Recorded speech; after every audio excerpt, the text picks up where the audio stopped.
আমি নিজেও পালাইছিলাম বান্দরবনের এক পাহাড়ের গুহায়, শুধুমাত্র বাবা মার সঙ্গে একটু কথা বলেছিলাম যে আমরা হয়তো আর বাঁচবো না। আমাদের অনেকভাবে ইয়ে করা হয়েছে যে আপনারা এই করেন ওই করেন, তাহলে আপনারা বেঁচে যাবেন, সাক্ষী দেন বেঁচে যাবেন। এটা আমি যেখানে ছিলাম সেই ঘটনাটা আমি সংক্ষিপ্তভাবে তুলি। আমি একটা কোর্সে ছিলাম, বিশেষ পেশা বাইদুল ইজ্জত, বিসিসি কোর্সে। সেই কোর্সে আমাদের যিনি উইং কমান্ডার উনি স্বয়ং আমাদের সাথে ছিলেন। 26 তারিখে যখন ঘটনাটা ঘটে 11টা পর্যন্ত আমাদের কিচ্ছু ছিল না, আমরা নিয়মিতভাবে ক্লাসেই ছিলাম, কোনো সমস্যাই নাই।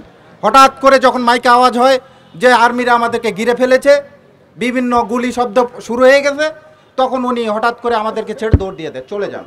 যখন উনি দৌড় দিয়ে চলে যান তখন আমাদের ছাত্ররা সবাই তো ভয়ে দিক বিদিক মানে ছোটাছুটি শুরু করে দেয়। আমি নিজেও পালাইছিলাম বান্দরবনের এক পাহাড়ের গুহায়। বিকাল 4টার সময় বের হয়ে এসেছি ক্ষুধার জ্বালায় খাওয়ার জন্য, যে বাঁচতে হবে। 4টার সময় এসে দেখি কিছুই তো নাই, সব ঠান্ডা হয়ে গেছে, যে যার মতো চলে গেছে।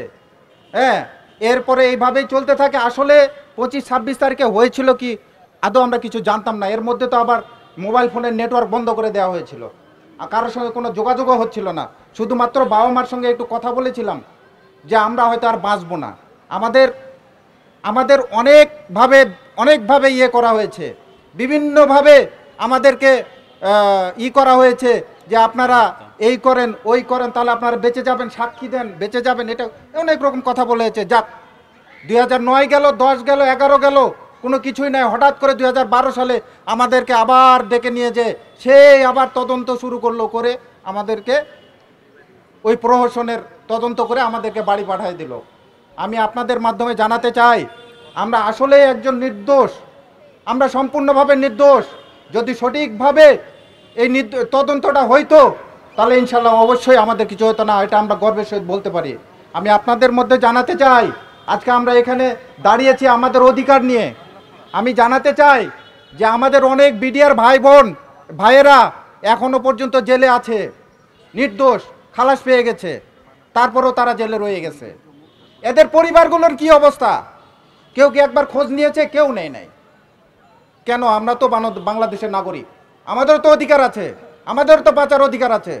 আমরা যোগ্য ছিলাম বিদায় আমরা সৈনিকে এসেছি, দেশকে ভালোবাসি, দেশের সেবা করব, সেই প্রতিজ্ঞা নিয়েই তো আমরা বিডিআর সৈনিকে ভর্তি হয়েছিলাম। আমরা তো বিদ্রোহ করার জন্য আসি নাই। তো আমি চাই আমাদের এই দাবিগুলো যাতে আমাদের মাননীয় প্রধান উপদেষ্টা এবং স্বরাষ্ট্র উপদেষ্টা, মাননীয় বিজিবি মহাপরিচালকের দৃষ্টি আকর্ষণ করব, আমাদের এই দাবিগুলো যাতে অতি সত্বর পূরণ করে আমাদের সকল সুযোগ সুবিধা সহকারে চাকরিতে পুনর্বহাল করা হয়।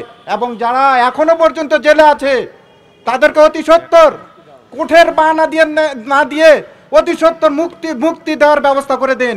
আমি আপনাদের জোর হাত করে অনুরোধ করছি, আমি সকলের হয়ে জোর হাত করে বিনয় করে সাথে বলতেছি, আপনারা মুক্তির ব্যবস্থা করুন এবং আমাদেরকে চাকরি ফিরিয়ে দেওয়ার যথাযোগ্য ব্যবস্থা করুন। এই বলে আমি আমার বক্তব্য শেষ করতেছি।